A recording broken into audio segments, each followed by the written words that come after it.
don't speak up, they're gonna come for me. We queer people know that. And we know that we have to stand with every community that is experiencing discrimination and hate. And we know you will be there with us. So I again want to thank all the folks who brought us together. There's some great marching to happen. It's a proud tradition from this corner. And again, it is just such an honor to represent this beautiful, beautiful, love-filled community. Look at yourselves right now, just holding space for each other. Our community takes care of each other, okay? Look at each other, look left, right. Say hello and acknowledge you and thank you and be grateful. Come from a place of gratefulness right now. Hello, hi. I am beautiful! Hey, I am proud! I'm proud! See, I want the world to know I love Asians. That was the best ever. Oh my gosh. This is 1960 Freedom Road. Repeat the address. Airport. I don't know. What do you need? Robbery.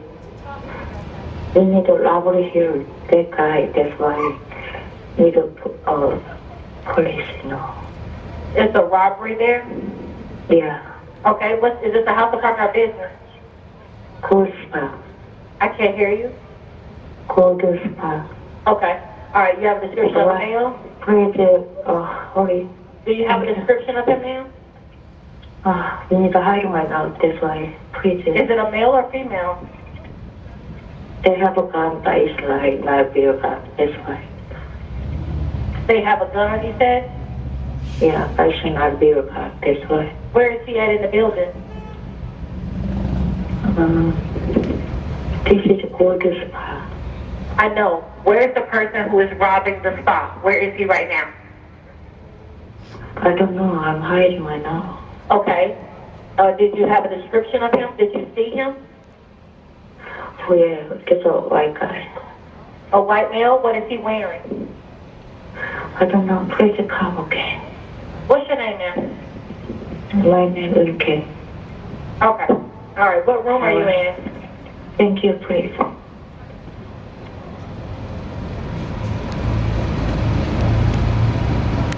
When our Asian community at work gathered on Friday to talk about the horrific attacks of the past week, one Korean brother shared that when he heard the 911 call, all he could hear was his mother. And when I heard the same call, I heard the same. I heard my omani and my harmony and my nuna and our omnis. As news of the Atlanta area mass shooting surfaced, identifying 6 of the victims as Asian women and 4 of them specifically of Korean descent, I couldn't help but feel terrifyingly similar to the way I felt the morning after the Pulse Orlando nightclub shootings. Our community is under attack. Shock, disbelief, disgust, helplessness, and even fear. And this ain't no ordinary fear, mind you. It's far more insidious, far more unnerving than the fear that I have for my own safety, or my own life, for that matter. It's a fear that's based and protective of my parents who live in the East Bay, who are aging and walk alone around their parks during the daytime. It's a fear for the elderly relatives in New York, LA, even here in the Bay Area, of friends and loved ones, where again, just walking outside is a risk, in spite of everything that they've done to come here and build lives for us, to give up everything.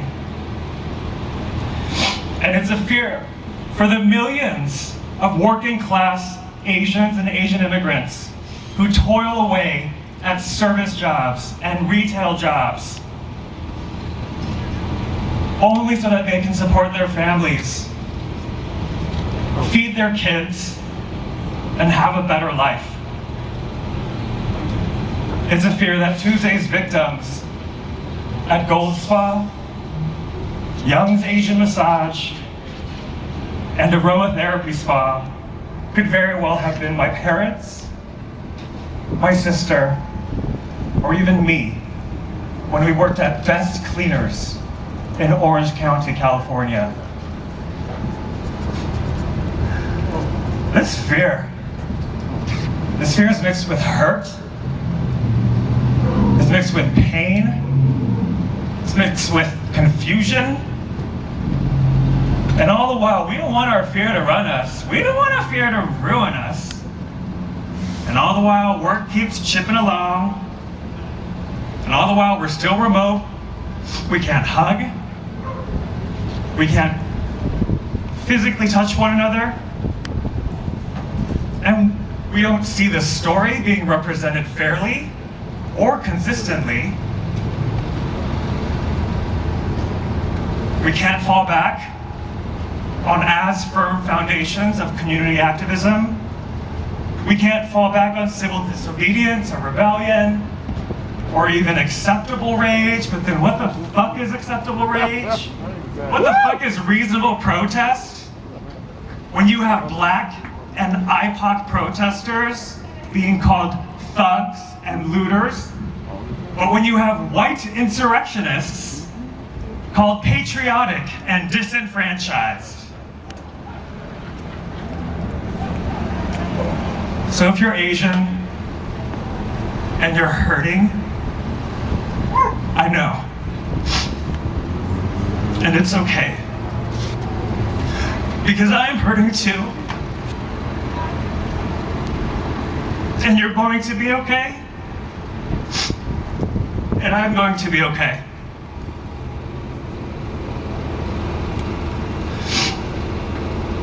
And that guilt you feel about not showing up to work 100%, or that nudge you feel about turning your anger and madness into something productive, something tangible, something lasting. Don't you worry, that shit will still be there. But for now, just feel what you gotta feel. Speak your story, tell your story, share your story, read each other's stories, because the pain is real, and the Asian community is extremely vast and diverse, and we are all feeling this in extremely personal and unique ways.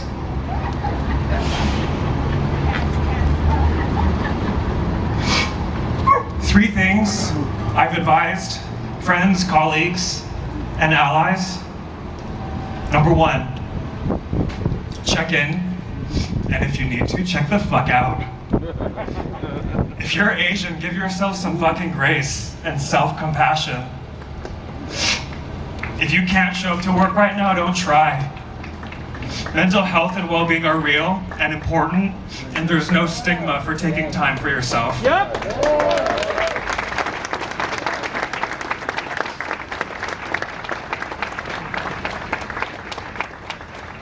If you have Asian friends and colleagues, check in on them proactively, regularly, and yesterday.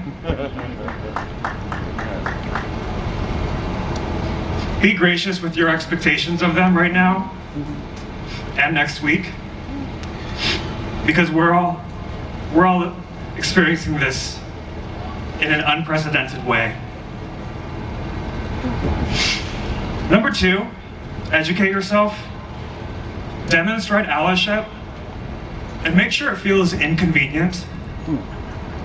There are plenty of reasons why anti-Asian sentiment is on the rise, why reasonable gun control and mental health resources matter, why the model minority is a myth and upholds white power and white privilege, Why the local police and national media were slow to call this a racially motivated attack, but quick to dance around moralistic overtones involving sex addiction, sexual temptation, and the fetishization and minimization of Asian women. Yep.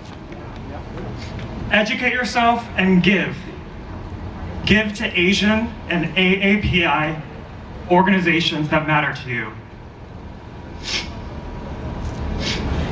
And finally, number 3, do something for this community. You already are by being here today. Yeah. In whatever capacity you hold personally and professionally, we all have far more power and more agency and more influence to build a world that is much more inclusive and represents the stunning and beautiful diversity of this earth. Not only do we have to get at the root of Asian hate and to stop it, we need to dismantle white terrorism. We need to challenge white silence. And we need to call out white fragility. We must build communities at scale and celebrate Black joy and lift Latinx voices and showcase queer and non-binary stories. Recognize vets and the differently abled. And once you're on that path to healing and understanding, ask yourself, what is it that I'm doing today, right now, to advance a vision where we no longer need to wake up to a world of hurt? Because I too am hurting, and I know you are too. But I also know we are nothing if we succumb to our fear and our frustration. And as much as this is a horrific and unthinkable tragedy against our communities, and one we must grieve, mourn, and remember, we can't let a crisis go to waste. And at some point, our pain must turn to resolve, to action, to change. And when you reach that point, let's talk.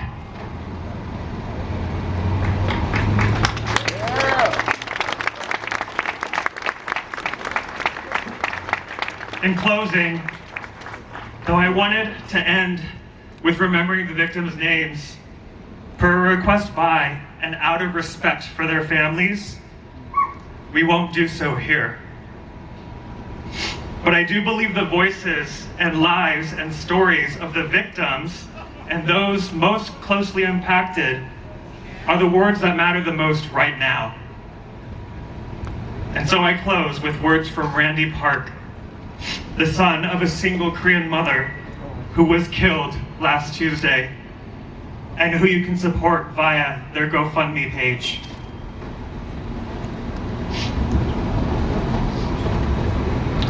My mother, Hyun Jung Grant, maiden name Kim, was one of the victims of the shootings in Atlanta, Georgia at Gold Spa.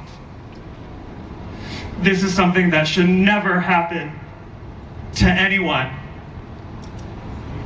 She was a single mother who dedicated her whole life to providing for my brother and I. It is only my brother and I in the United States.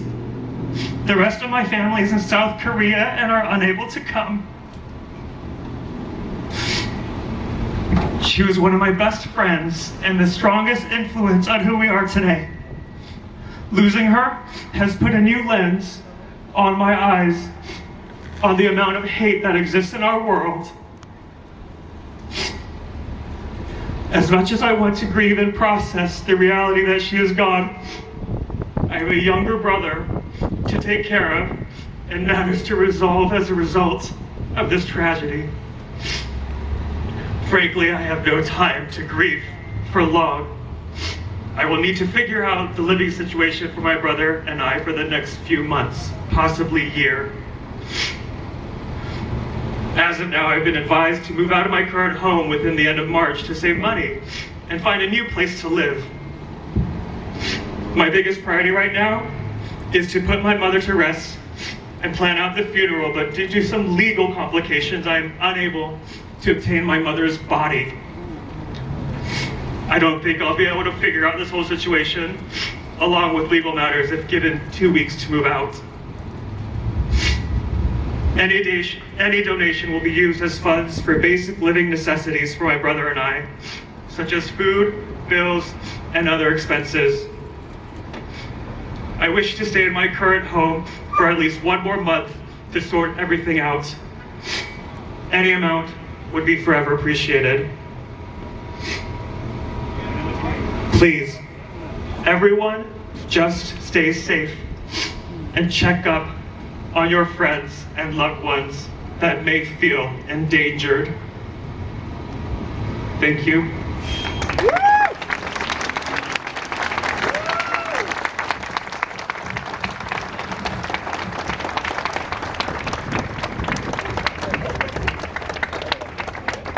It is a female-bodied Asian American. I stand just above 5 feet tall, and I realize that from the outside, I might look like a pushover. Certainly not a person with any kind of social power or authority. Most people who don't know me well perceive me as quiet, if not submissive.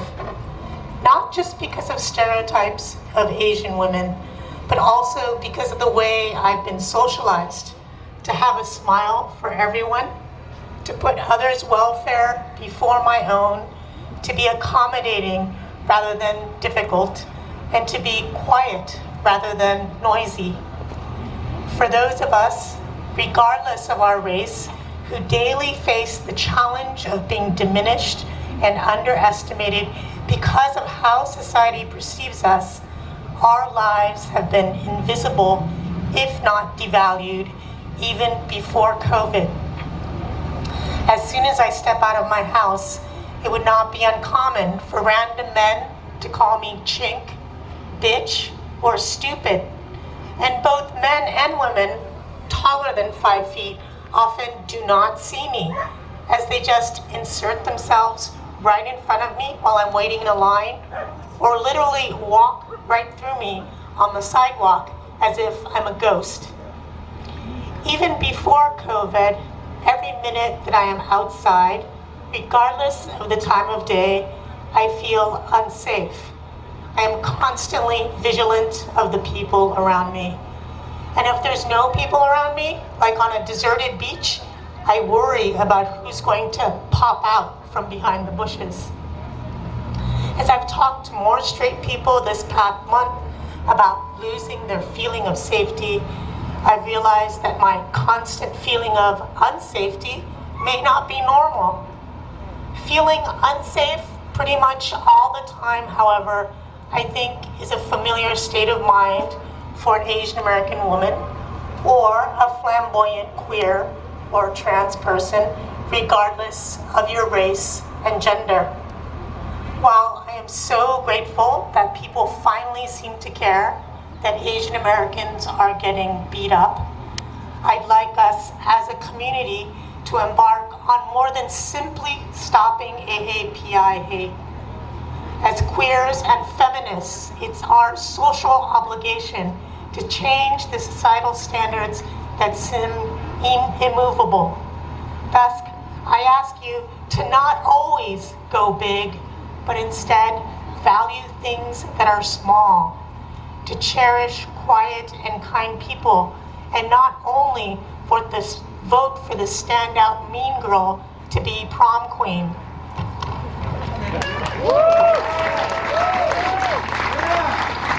And finally, to protect those among us who may not be fabulous.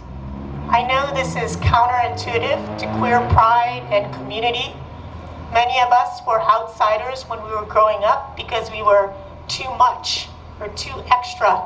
And now, finally, we can be fabulous and proud. And for sure, activists since the AIDS crisis have done incredible work to change America's cultural consciousness to value flamboyance and bling. To put it another way, we've gone from the Beatles to Bruno Mars in half a century. I'm asking all of you now, however, as powerful queer and trans influencers, to once again bring about cultural change so that we as a nation can see value and strength in what we currently see as vulnerability. And only through this shift, when we can see a society of small people, women, gay men, trans people, the disabled, the elderly, as well as Asians as powerful, can we stop the most emotionally and materially desperate among us from targeting groups of people they see as vulnerable? Thank you.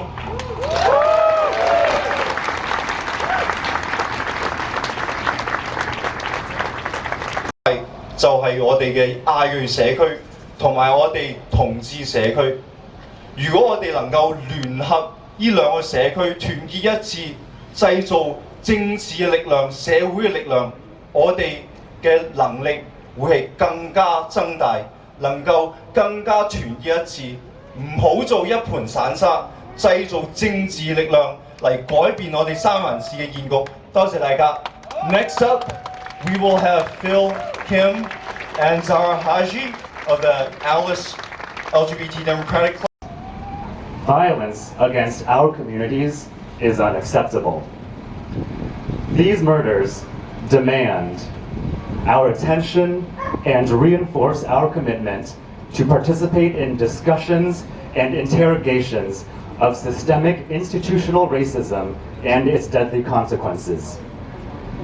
This has also raised important consciousness about the assumptions we make about sex and sex work.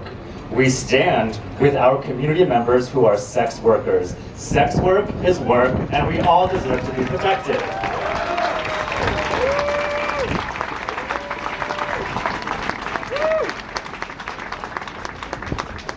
We at San Francisco Pride are horrified by the blatant racism we see in the world, and we are working on ourselves at the same time, working to eradicate unconscious bias, working to promote great accomplishments of all our LGBTQ siblings. We are producing our very first joint fundraiser with a women-led organization in Chinatown, the Chinese Culture Center. As far as we are aware, it is the first collaboration of its kind in Chinatown, and we hope the first of many to come.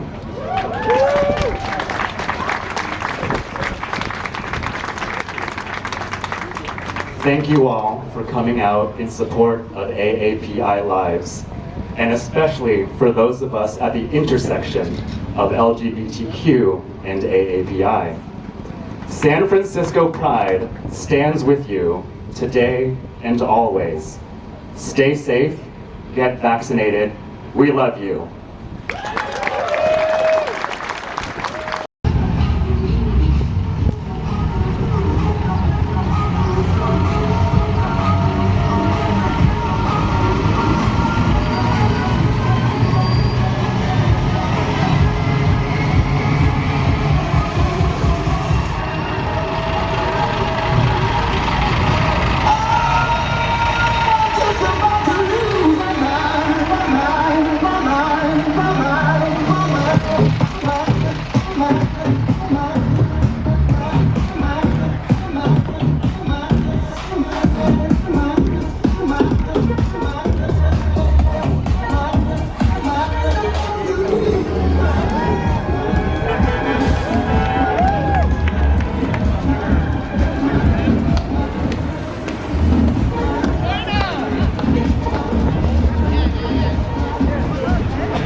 side, this side, this side.